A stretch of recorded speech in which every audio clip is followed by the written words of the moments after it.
So that brings me to our sixth recommendation, which is the mitigation hierarchy. We are calling it 4 steps for the land.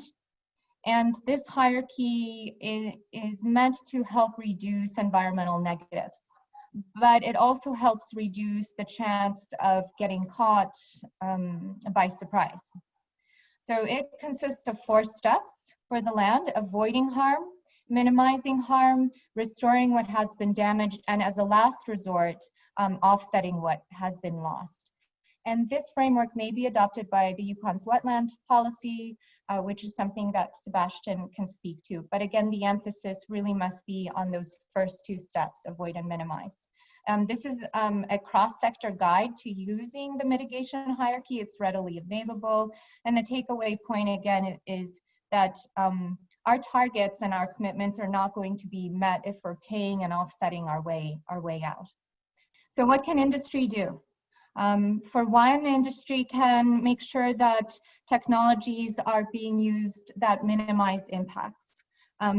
I'll say here that the global mining industry consumes about 400 terawatt hours of electricity per year. That's nearly as much as all of France.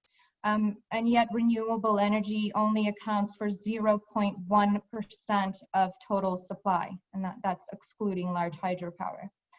There are examples of renewable energy sources being used. Here's the diamond mine in Northwest Territories with wind power, and a solar-powered gold mine in South Africa, both which are proving economical.